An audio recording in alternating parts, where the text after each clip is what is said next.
Anupama serial से related update लेकर आ चुके हैं हम आपके बीच में। अनुपमा सीरियल में क्या प्रार्थना अभी भी जिंदा है, क्योंकि खबरें यही निकल कर आ रही है। तो क्या है इसके पीछे की राज, जानेंगे इस वीडियो में। आगे क्या कुछ दिखाने वाले हैं और क्या कुछ बिग सरप्राइज लेकर आने वाले हैं मेकर साहब के सामने, इस पर भी करेंगे बात। हमने रिसेंट एपिसोड में कई सारी कहानी देखी जो गोवा की चल रही थी या फिर कोठारी और शाह परिवार में चल रही थी, लेकिन इन सब चीज़ों से दूर हम थोड़ी सी पीछे जाकर बात करेंगे कि आखिरकार मेकर्स ने किया क्या है। क्योंकि लीप के जस्ट पहले आपको दिखाया गया कि किस तरीके से प्रार्थना की मौत होती है और जस्ट उसके बाद की स्टोरी आपको जो दिखाई गई, तो दोनों को आगे जाकर मेकर्स किस तरीके से एक दूसरे से लिंक करते हुए नजर आएंगे, इस पे बात कर लेते हैं। और कौन सा बिग सरप्राइज है मेकर्स के लिए जो आपके सामने लेकर आने वाले हैं मेकर्स, उस पर भी बात करेंगे। हमने रिसेंट एपिसोड में जो चीज़ देखा, इसको पीछे से कनेक्ट करते हुए थोड़ी सी बात करते हैं कि जब हमने देखा कि किस तरीके से एक अच्छी खासी कहानी चल रही थी, अचानक उसमें दिखाया गया कि प्रार्थना की मौत जो है वो एक्सीडेंट की वजह से हो जाती है। क्यों?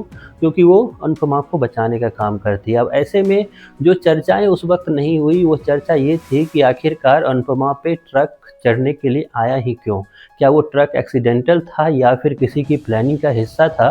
इन सारी चीज़ों पर उस वक्त कोई डिस्कशन नहीं हुआ और इसी चीज़ को आगे जाकर मेकर जो है इस कहानी के एंड में या मिड में आपको दिखाने वाले हैं। जो राज खुलेगा वो इस तरीके से खुलने वाला है, क्योंकि वो जो ट्रक आया था वो कोई एक्सीडेंटल नहीं था, वो ट्रक था प्लानिंग का हिस्सा। और वो ट्रक कोई और नहीं, वो ट्रक भेजने का काम किसने, तो गौतम ने किया था। गौतम जो है आपको शुरुआत से ही इस अनुपमा सीरियल में आपको नज़र आ रहा है, जहाँ पे उसकी एकमात्र दुश्मन जो है वो अनुपमा है। अनुपमा ने उससे हर एक चीज़ जो है जो उसे अच्छी लग रही थी उसको छीनने का काम किया है। फिर चाहे वो स्टार्टिंग से अगर मैं बात करूं तो प्रार्थना के साथ जो लड़ाई उसकी हो रही थी या प्रार्थना पे जो अत्याचार, सो कॉल्ड अत्याचार वो कर रहा था, उसमें भी अगर बीच में दीवार बनकर कोई खड़ी हुई थी वो अनुपमा थी। उसके बाद अनुपमा ने उसे घर से निकलवाया, कोठारी परिवार से ना सिर्फ निकाला बल्कि बेइज्जती अलग से की। और उसके बाद भी फिर से जब वो कामयाब हुआ किसके रूप में, तो माही से शादी करके वापस आने में भी, तो फिर भी उसकी दाल अगर नहीं गल रही थी, उसकी वजह सिर्फ और सिर्फ अनुपमा थी। तो ऐसे में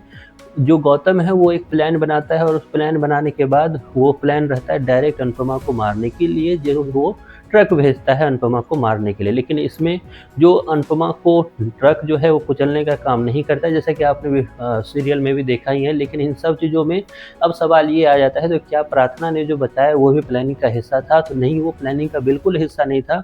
एंड ऑफ द मोमेंट पे जाकर प्रार्थना के साथ कहीं ना कहीं गौतम रहना चाह रहा था, क्योंकि उसका इंटरेस्ट उनके बच्चे के साथ था, जो अभी भी आपको दिखाई दे रहा है। तो ऐसे में जब प्रार्थना एक तरह से ट्रक के सामने आती है, और क्या प्रार्थना सच में मर चुकी है या फिर प्रार्थना को किडनैप कर रखा है गौतम ने, क्योंकि अलग अलग चैनल से अलग अलग चीज़ों की खबर आ रही है कि आखिरकार प्रार्थना, कोई कह रहा है मर गया है तो कोई कह रहा है अभी वो जिंदा है, जो बाद में वो सामने आएगी। लेकिन इन सब चीज़ों में सबसे बड़ी जो मेन एलिमेंट है वो ये है कि आखिरकार गौतम का राज जो है वो एक और राज उसने अपने पीछे दबा रखा है, जो जल्द ही आप लोगों के सामने आने वाला है। तो मेकर्स कहीं ना कहीं गौतम को जो है एक बिग एलिमेंट के तौर से आप लोगों के सामने रखना चाह रहे हैं या फिर अब तक रखे हुए हैं। और आखिरकार ये राज कब खुलेगा, ये भी बात डिपेंड करती है मेकर्स की सोच पर, क्योंकि मेकर्स अक्सर पीछे की स्टोरी को कर और आधी छोड़कर भूल जाया करते हैं। तो क्या इस बार भी मेकर्स गौतम के इस राज को राज ही रहने देंगे या जल्द ही वो राज खुलेगा? और आपको क्या लगता है, सच में प्रार्थना की जो मौत हुई है उसकी वजह एक्सीडेंटल थी या फिर उसके पीछे प्लानिंग थी? इस पर आपकी जो भी राय है कमेंट बॉक्स में ज़रूर बताएं।